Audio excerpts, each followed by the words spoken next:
Muir scrums him down. Muir working this back. Fires in the middle of the tunnel. The scrum is screwing around. Whistle has gone once again, blown by Australia's best referee, Darcy Lawler. And from the scrum that breaks up, Muir gives a bullet-like pass out to Tony Brown and slipped it away to Gasnier. Gasnier back to Brown, onto Harry Wells. Wells cuts through beautifully here. Shots an overhead pass out to Moir, who juggles it at fingertips. Comes up, sidestepping of Rhys Griffiths, but is caught. From the play the ball, Harry Wells in the role of dummy half picks up, got it away to Moir. Moir fumbled with this one. And referee Lawler scrums him up again. And Australia's on the attack with Harry Wells sending the pass back inside to Moir, who slipped nicely inside. On the run once again as Harry Wells. Wells to Gasnier. Gasnier cuts through, but is tackled from behind by Cyril Eastlake. In possession this time is Eddie Lumsden, Australia's right winger, but he's dropped it. It's picked up by Joe Ratimer, the Maori front row forward, the New Zealand team. Cliff Johnson picks up for New Zealand. New Zealand knowing full well what possession means in this particular test match, with Butterfield being caught. On the run this time is Jock Butterfield, number 21, but he's tackled and scruffed into the ground by Provan. And Kilkelly, who has been one of the best forwards for New Zealand this year, is caught here in possession. But the ball's played back. Ackland too. Another fine forward from New Zealand. Here's Kilkelly on the run once again. From the ruck, it's Ackland. Ackland wards off a fend there of Patterson. But Bluey Wilson tugged at him. Kelly's there and also Beattie to put him eventually on the ground. Cliff Johnson goes through the ruck here without many hands being placed upon him. Comes up to fullback Barnes, who nails his man, puts him down. Johnson plays it back again this time. It's gone from Mel Cook to Butterfield, out to Roberts. Roberts to Menzies. And that's the score, New Zealand 20 and Australia 7 at this stage of the game, with the ball's booted downfield. We're on the ready this time as Ackland. Ackland moving up towards the supports. Shot the pass away to Cyril Eastlake, who was tackled there, put down by Provan. This time it's gone out towards Johnny Raper. Raper is tackled. Plays the ball. Beattie gets it away to Patterson. Patterson, number 10. Races in amongst the forwards. Upon his back is Ackland. But he plays the ball back to Hooker Kelly of Australia, who in a flash got it away. And out it goes to Provan. Provan is tackled here. And we see now Muir, the Australian halfback, sending the pass to Tony Brown, who was caught here, put down by Mel Cook, the New Zealand lock forward. And once again, we see the Australian centre three-quarter, Gasnier. And now going downfield very, very smartly over on the far side is the New Zealander in Griffiths, who was caught and put down. From the play the ball, New Zealand attack here, raiding the Australian line. And going through smartly was Phillips, who shot a pass further afield. And a knock-on takes place here. Plays scrummed up. And Barry Muir racing behind the scrum here with Gasnier alongside of him, is put down there by Cook. They get off the ground here, and the ball's picked up by Jock Butterfield. Butterfield moving over towards the hillside, sends the pass along the ground, where it's very hard to determine. And once we see New Zealand in possession, it's going right across the field here, where Roberts comes into the picture, gets his pass away smartly, and out it goes towards Denton, but Turner has it, and Turner's cutting up, skirting the touchline, is put down. Now from the ball being played here, it's gone to Kilkelly. Kilkelly, the New Zealand forward, is tackled here. Big shadow starting to creep, but New Zealand are on the attack this time as Eastlake gets a pass to Roberts. Roberts had turned to Butterfield, and Butterfield, who's played a wonderful game for New Zealand, is put down. Mel Cook going through, grabbed from behind by Gasnier. New Zealand on the attack this time. It's gone to Gary Phillips, who comes up from the full-back position nicely and is almost in here. Put down by Harry Wells, very close on the Australian line. New Zealand have possession this time, and out it goes towards Rhys Griffiths, who lunges at the line, and Griffiths goes in for New Zealand try. New Zealand 23 and Australia 7, with New Zealand still throwing the ball around. It's going amongst the forwards here, where it's caught by the skipper Johnson, who gets his pass away to Roberts. Roberts gives back inside to Menzies. Menzies skirting the touchline, is put down over on the far side. New Zealand on the attack once again. Here's Kilkelly coming into the picture. Crashing in amongst the Australian forwards. He's tackled by Beattie and also Muir. And here we see Ackland with a crash-bumping run put down. From the ruck this time, it's still New Zealand shotting the ball around, keeping this game alive, where Kilkelly comes through. Tackled here. And out it goes to the three-quarter, but Phillips coming up from the full-back position. Knocked on. And Australia's on the attack as Eddie Lumsden has tugged into touch here. On the run with the ball, number 9, Denton of New Zealand. Tackle over on the far side. New Zealand have possession. Cyril Eastlake gives a pass to Mel Cook, who zigzags and goes in amongst the forwards. Is tackled here by Patterson. On the run with the ball is Cliff Johnson, veering out towards the western side of the ground. Tackle here by Barnes and put down. New Zealand on the attack as Butterfield shots it. Long pass out to Roberts, who in turn gives it away to Menzies. Menzies is tackled here. On the run now is Kill Kelly, the New Zealand forward. From the ruck, it's Gary Phillips, the New Zealand fullback, who turns and spirals around, but is tackled here by Lumsden. New Zealand again attacking, raiding the Australian line as Butterfield is caught, zigzags out of a tackle, and shots it back to Roberts. Roberts gives his pass to Gary Phillips, who is on the move here. Shots the pass back inside to Denton, and Denton careers around, but is caught here, but Jock Butterfield has possession after being caught, keeping the game alive, gets it away to Roberts, and Roberts is almost in here. On the run with the ball now in New Zealand, and out it goes. And going in for a beautiful New Zealand try here was Butterfield, the hooker. There goes the kick being taken. And the flags are up in New Zealand 28 and Australia 7. Now it's another raid by New Zealand. Cutting through was Roberts, who switches the ball nicely back inside here to Phillips, who in turn gets it away to Ackland. Ackland's put down, but Australia now have possession with Lumsden picking up, but it's caught from behind and put down. On the run with the ball is Harry Wells with the big shadow starting to creep across the ground. He gives a flick pass back inside to Gasnier. And look at Gasnier going right on with the show, chased by Turner. But Gasnier covered himself with glory in that run there. New Zealand 28 and Australia 12. The official attendance over 31,000 people. And the kick-off down towards the Paddington end of the ground. Over and the big crowd here are moving off. And a great win indeed here this afternoon for New Zealand, who came here with a grand reputation and now, after losing the first test and also the second, really showed their best form today. There's the presentation being made this afternoon to Keith Barnes. Also there as the other players being lined up and after changing jerseys. Mr. Harold Matthews there with hands in pockets on the left of Mr. Jersey. If they're interested in the proceedings here. But all in all, well, New Zealand today really showed their superiority in taking out this test match. Full-time scores, Australia 12 and New Zealand 28. Repeating, New Zealand 28 and Australia. The scrums, by the way, were New Zealand 13 and Australia 9, and that's just about it.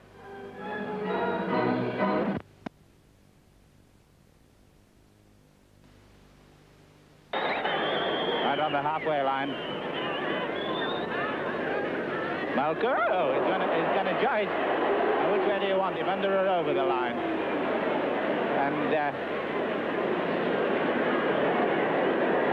And the tackler, and no doubt for picking his legs up, he couldn't help it, could he?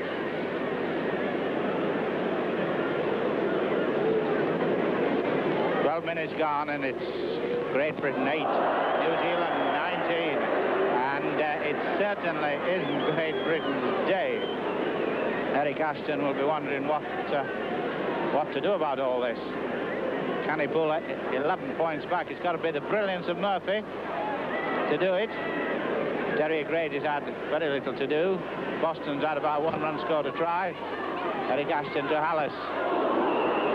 And it's a penalty for a slip-arm tackle where the referee's having a word with Cook and Lee. There's Lee, Cook number 7.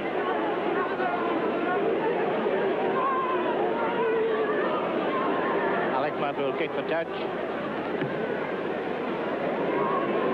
And it's very well taken right in the corner. Right in the corner, come round, there we are. 10 yards inside. The scrum must be always on the 10 yards mark. Now. Good ball. Great Britain.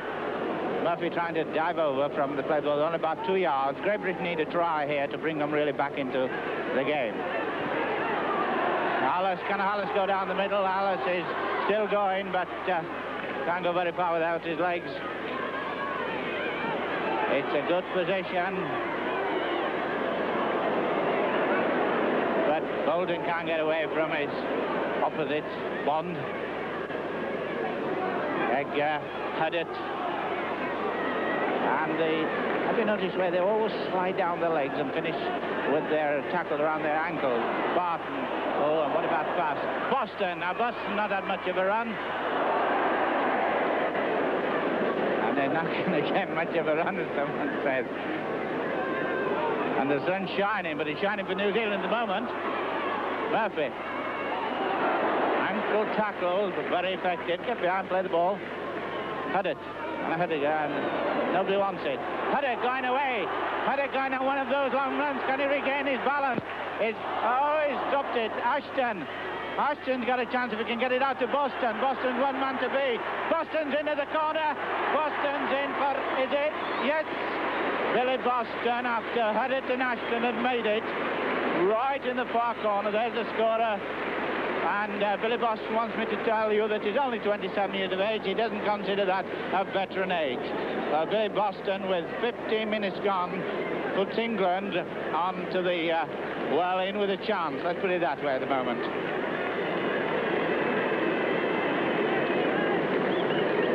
19:11, quarter of an hour gone. That means there's exactly 30 minutes left for play. You can see how near to the spectator Austin Rhodes is. Well, there's the distance. He's got to kick it, and it's got to go between those two uprights. The longest upright in rugby league football, or probably any rugby football. Austin Rhodes, a good goal kicker, but not being good today. Well, and he wasn't good there either. So 19:11. 30 minutes to go. Sorry, I missed a minute. 25 minutes to go.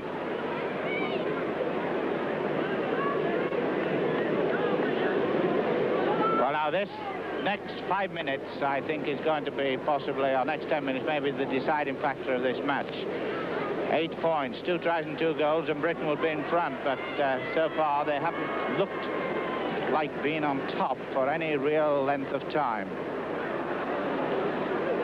1911, Brian McTighe, the wonderful ball purveyor. Gets as many men round him before he passes to Brian Edgar, a Cumbrian. Haven't seen Edgar a lot today. Oh, it's a long pass to Ashton. He's taking it inside to Hallis. Hallis is a local lead boy. So he gets 2 extra cheers. But the cheers have been put there. Oh, and Bonds pinched the ball.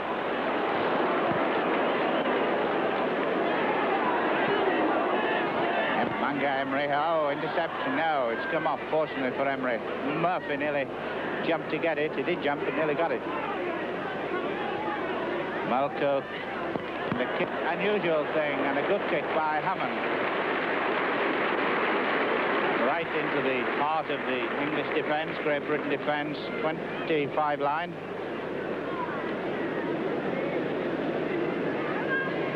(1911) for the visitors. And what a performance this will be if they go with a victory against Great Britain.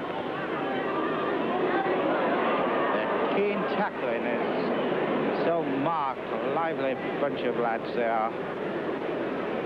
Ashton. Ball loose. Ball, but... And it's Cook. Cook's a chance for a try. Oh, he slipped. Oh, he's up, he's in. He's in. Mel Cook, the vice-captain of the side. Two goes at it, but he got it in the end. Well, there's Mel Cook, a happy lad without his teeth, but a happy lad. And one of the successors of this tour. No wonder he's blowing. Harder than climbing post scoring tries, I should think, with that opposition. Well done, Cook, and it takes New Zealand past the 20 mark, 22 points to 11.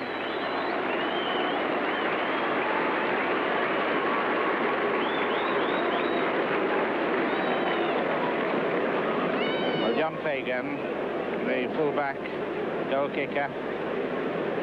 John is very interested in golf, hence his precision planting of the ball, and very slow walk back. Look how slowly he walks, it picks his legs up. There's a touch line, he's over the touch line, he's out of play now. He's back into play, and it's a very, very good goal indeed. Well, there's the kicker who's been a very successful goal kicker this afternoon, John Fagan. 21 minutes left for play. And New Zealand are 24 and Great Britain are 11.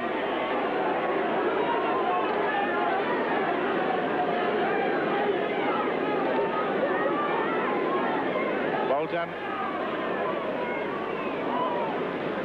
And it's a scrum down because the ball went into touch off the player. Had he gone straight in, it would have been a scrum back on the halfway line. So there's the 48-stone front three of New Zealand against the 50-stone front three of Great Britain. Murphy, can he get into his stride? Bolton. Oh. Bit of a high tackle. Come on, let him fight. Turner, a long one to Hurdert, a long one to Murphy. The Tighe, still going. And he's lost the ball.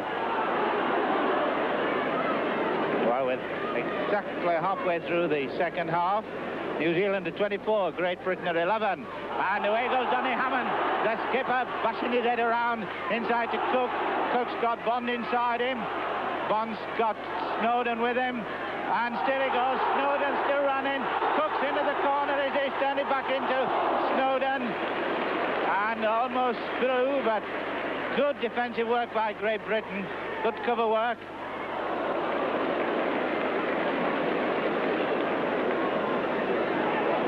Butterfield, the hooker, Mel Cook, the last cut, Eric Ashton, interception. Well, if Eric could have got away there to get Boston a run, we might have seen some Boston fireworks. There is Boston, with the attention of three. Which way do you want him? Turner, Egger still striding. He's got 35 yards to run. It must be a penalty. Penalty to Great Britain for New Zealand kicking before they get a chance to play the ball. And a very slow play the ball too, but it's retained possession for Great Britain. Long one to Hurdert.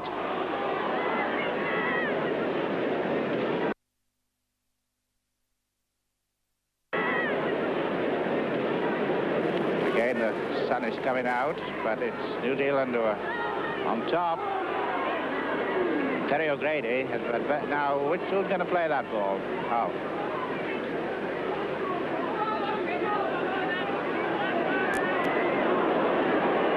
Eric Ashton, going to get it to Boston inside, and he's still going inside to Boston. But Barton, his Wigan colleague, has got it, played it again. Murphy, Turner hard into an overlap for Great Britain here. Turner must let the ball go. Hollis has got it.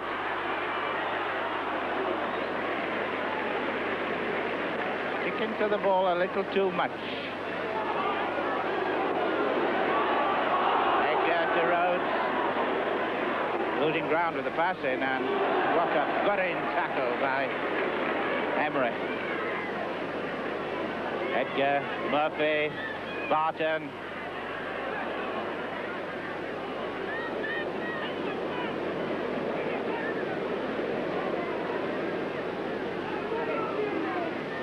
Tighe, Sayre, Donny Hammond, the captain, playing his best game on tour without any doubt.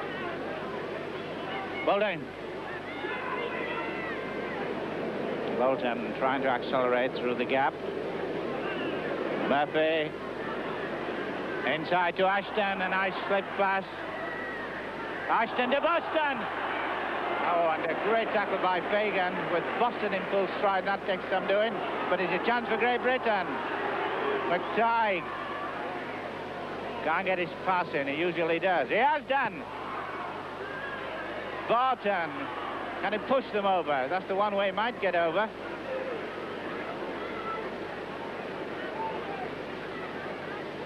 Right under the post. Bolton, accelerate on your own. Oh, Murphy, a bad pass. Ashton's over, but it won't be a try. Knock on. Ashton, the skipper, no doubt a very worried man with his team down, 24-11. And what have we got left for play? We've just 16 minutes left for play.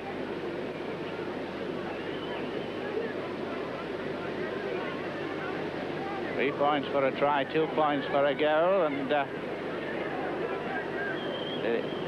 it's Murphy down. Well, there it is, Murphy.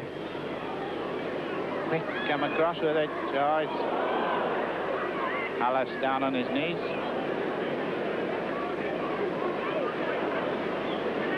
Rhodes, Austin Rhodes, full back. Bolton. Well, it's certainly passing the ball about, but it's not getting very far with it. O'Grady's got to go on his own, he must. And O'Grady's left it. And this is a chance for New Zealand. Away goes Lee inside to Tommy Hatfield. Well taken, well pushed off, and intercepted by Austin Rhodes. And Fagan full-back tackled Rhodes full-back. And the New Zealanders have still a lot of fitness in them. Billy Boston coming to the centre, coming to the middle.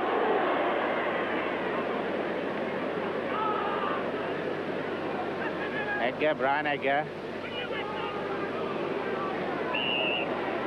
And it's a penalty for Great Britain, for Bond, who's going to get a word of warning from the referee for not allowing the Great Britain player to play the ball.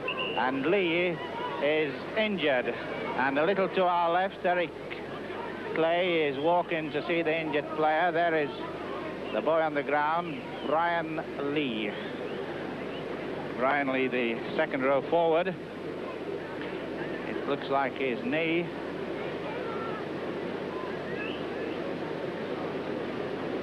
Well, I hope nobody has to go off, but no, he's staying on. He didn't even need the magic sponge. Alec Murphy kicking on our side of the field for well kicked.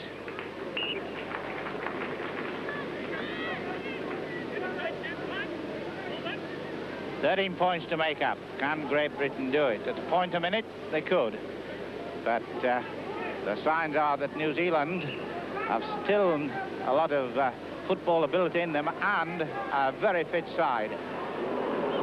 I would have thought there might have been offside. Now, oh, he's offside. He is. I thought the other part was offside. Oh, he's given a penalty against Derek Turner. Talking to Derek Turner, number 13, I think for kicking. It wouldn't talk to him for being offside, it would be for kicking. And nobody, Eric Clay doesn't like anyone to talk back to him. Call him Sergeant Major in the inner circles.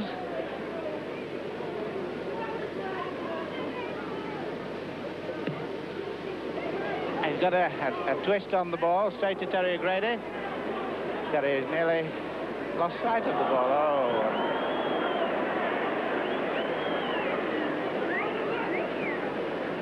Turner.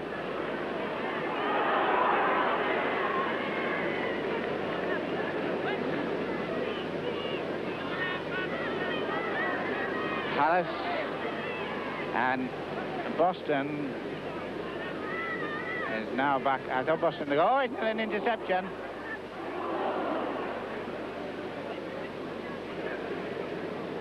Murphy playing it back to Brian McTighe. Dick Haddad, can he get down the middle? You remember Dick Haddad possibly in the Wembley Cup final with those long runs down the middle. 12 minutes left for play. And it's Great Britain 11, New Zealand 24. And David Bolton is hurt.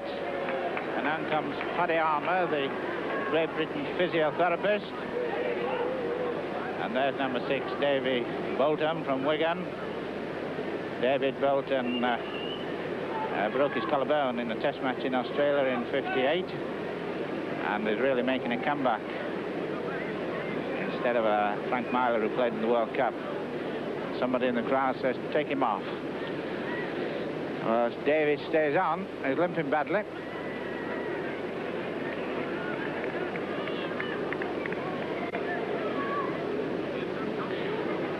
And somebody, oh yes, Brian Lee's getting a strapping on his foot. So if you see a man in white around the feet, it's Brian Lee. That's Mal Cook loose forward. Not in, out to New Zealand. They're getting the ball better too than what I thought. Oh, away goes Mal Cook, the loose forward dumb in.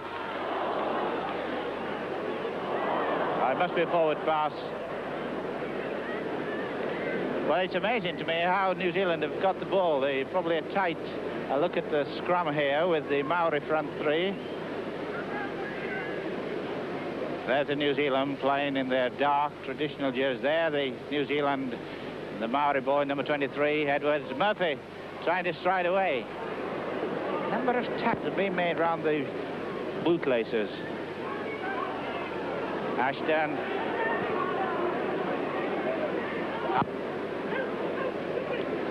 I really ought to give you the names of the tacklers all the time, because they're going straight into the defensive play of the New Zealand. Barton. 10 minutes left, and it's Great Britain behind by 13 points. Boston on the burst. Boston on the burst, and that's something. Well tackled Fagan. This boy Fagan had a very good game indeed. Not the fastest of men, but he's a pretty safe tackler. It's a long one. New Zealand are covering. Ashton's going on his own inside to Hallis. Can Hallis come off it? Oh, and another tackle by Fagan. Well, Great Britain are putting on the strength now. Now this is a chance for Hutter to go on his own. Well, this is the greatest tackling lesson any youngster could want to see by the New Zealanders. Round the leg, and Murphy's going in, is he? No, Murphy's passed it and he's lost it. Right on the line. I thought Murphy was over. Nobody supporting him. And it's relieved the pleasure, because Austin Rhodes is well up with the ball, well up with the plane. He's having to go back for it, and he's been tackled by Reedy nearly. Yes.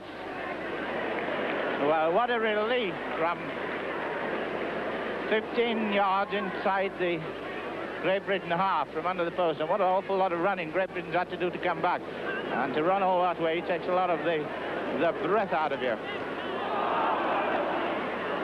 And this crowd are certainly very pro-New Zealand. I wonder if it's because there's only one Leeds player in the side. You never can tell with football crowds. McTighe, Damin. Well, how near Great Britain were to pull in a 5 points of that 13 points deficiency down. 8 minutes left. Edgar, Brian Edgar. Edgar's his surname. Cumberland captain, another Cumbrian, Dick Huddart. Lancaster and Eric Ashton, and Hallis is right into the arms of the receiving committee.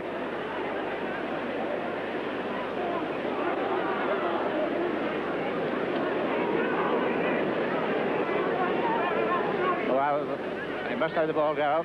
Sayre let it go to Eric Ashton. Ashton still going. Sayre still going, is he?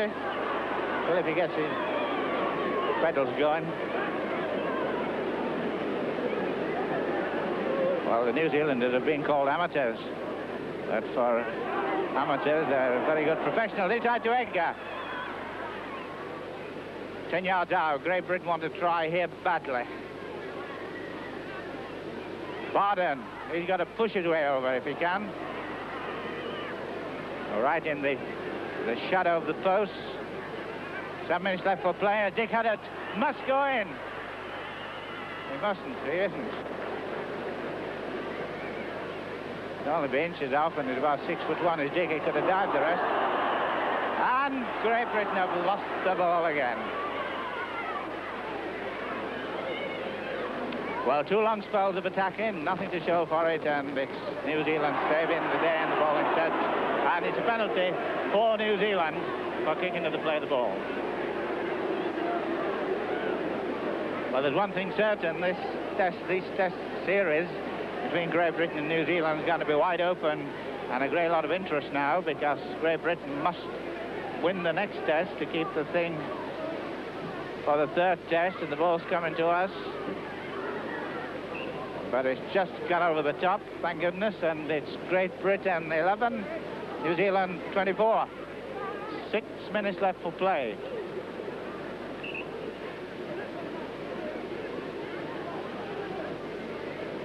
Well, I think I was probably one of 2 people who gave New Zealand any chance at all.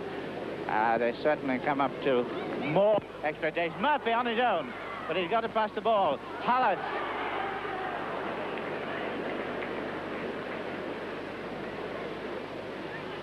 Ashton.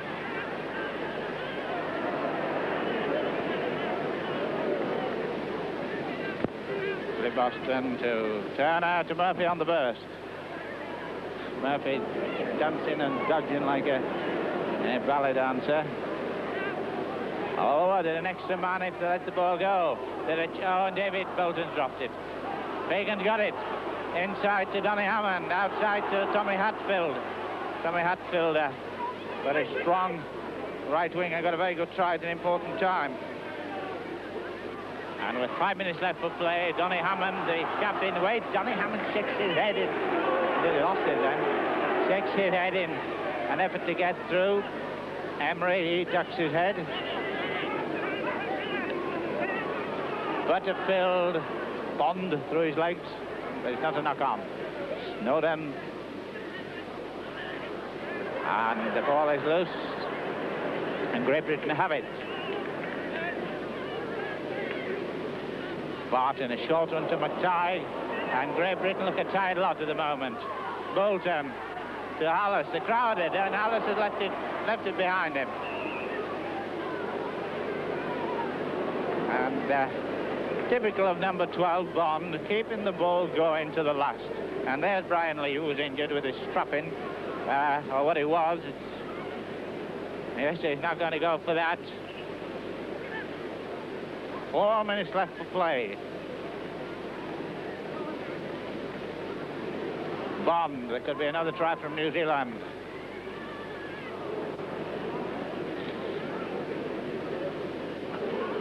Four tries New Zealand, 3 tries Great Britain. Reedy, but it's got to come back. Scrum down, and we'll see who gets this ball, because I have a feeling that New Zealand have been getting far more ball possession than one would expect them to do in a match of this description. Well, there's a scrum. Eventually, Snowden will put the ball in. It's in. And it's out to New Zealand, but it's a penalty, because penalty to Great Britain, I think possibly handing out or putting his own feet. There's only about 33 infringements round the scrum, so it was one of them anyway. 3 minutes left for play. Murphy kicks for touch. We have had one or probably 2 injury breaks, but not for long duration. Well, there's a touch judge with the flag up. Can Britain bring back 1 try? That, I would think, is the last chance. Oh, very near the last chance. Murphy out to and it's a bad one, Alec. Bolton got it. Boston coming in seeking work. Hallis.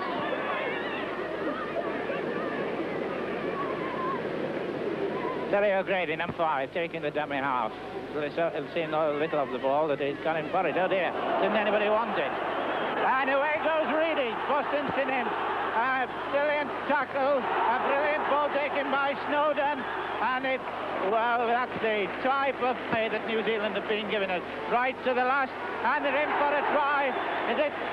Yes, it's a try to Donny Hammond with 2 minutes left for play. Donny Hammond, who was nearly dropped from this team because he's not had a great season, has restored all his own confidence in his team manager with a try at the end of this. Donny Hammond, who's now sporting a moustache. Well, what brilliant football. Well, from Great Britain possession, bad passing on there in the New Zealand 25 line, right down to the other side of the field. 27-11.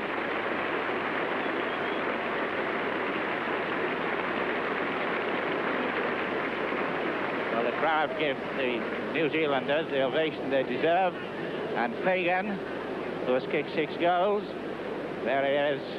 Right on the touchline side, the little fellow in the cap could probably hold it for him if he fell over. 1 minute left, and he's not going to hurry. He never does, but he can kick goals.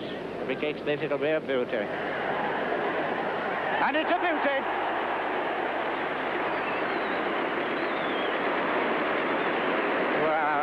wonder he's a very happy man, is John Fagan, this fullback who has done an awful lot on this tour, never done anything better than that.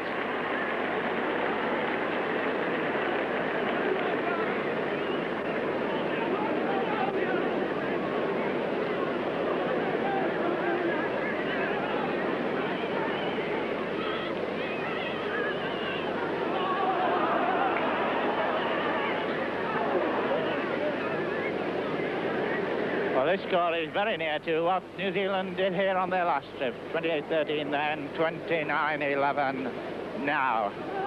And no doubt in their worthiness of this success. And it will certainly make their tour complete, whatever happens to the test series. There's two to go, of course.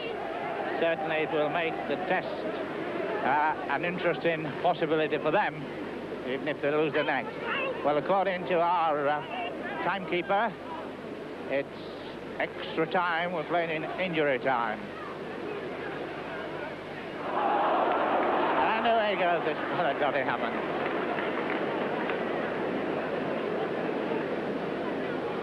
And they're all wanting the ball. I mean, all New Zealand players. Well, they've started to learn Maori songs. The Maoris that can sing. Work. The Rugby League semi-final between Leeds and Warrington in the hoop jersey. The high wind was against accurate kicking.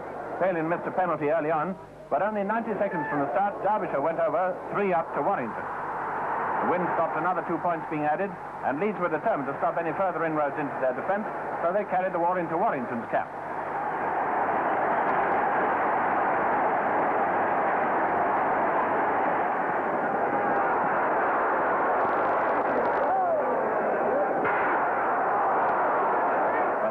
The defence and the weather were against them. When it came to kicking, Cook couldn't defeat the elements any better than Palin, and here are two that failed.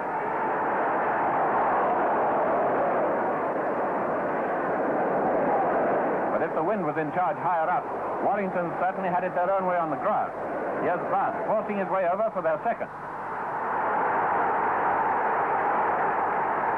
Again, no conversion.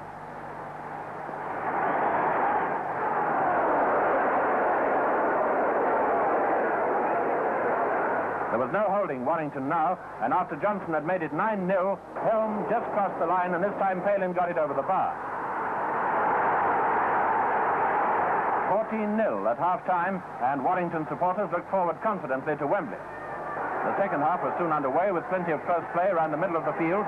Then, when Leeds, after determined efforts, had reduced the deficit with a nice penalty, the referee signalled another, this time to Warrington. Palin took it. 16-2. The road to Wembley was securely held by the Lancastrians. When the game ended, the score was 16-4, and it was Warrington for Wembley.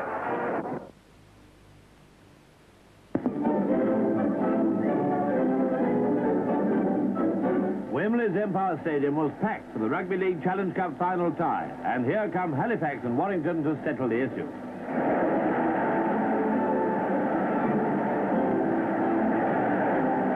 Teams were presented to Lord Derby. First Halifax wearing ring jerseys, now Warrington.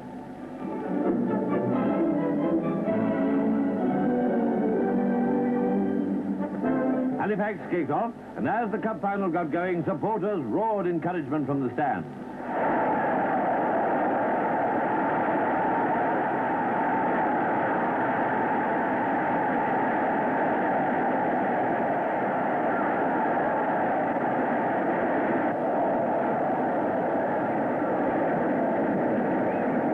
The score came after a quarter of an hour when fullback Griffiths kicked a goal for Halifax. The match continued at high pressure, but close marking made it impossible for either side to break through.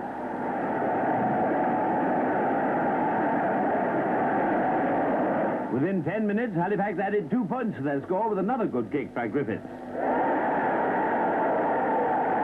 Now the crowd saw Warrington cross over 4 points behind, but now they kicked off in the second half determined to close the gap.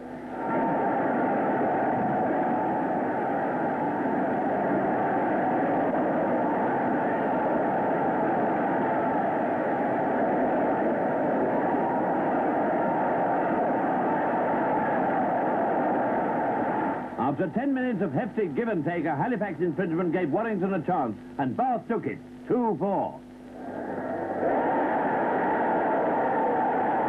Halifax came back strongly and on at least one occasion looked like scoring, but Bevan saved the situation for Warrington. 15 minutes later, Bath kicked the equaliser, and so for the first time since the Rugby League Cup final's been played at Wembley, the result was a draw with a replay to follow.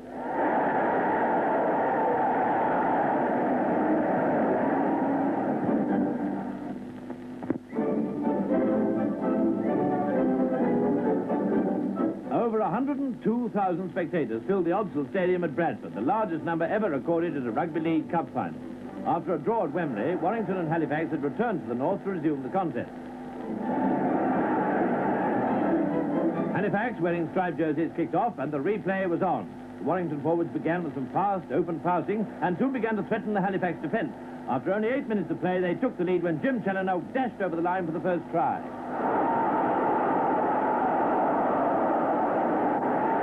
Halifax started to retaliate, but they were prevented from scoring by very sturdy defence.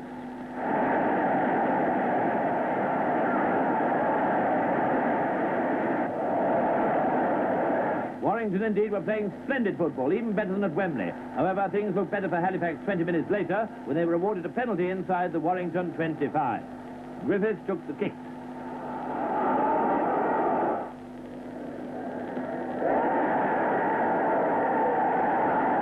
Half-time and the score, 3-2.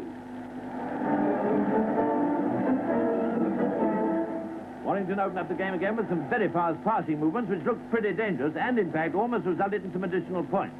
But the scoring didn't start again until 60 minutes after the interval. Then Harry Bath landed a superb goal from 35 yards to increase the lead.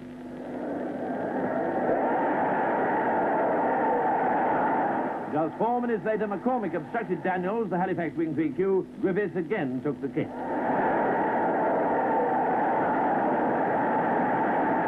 At this stage, Warrington were only 1 point ahead.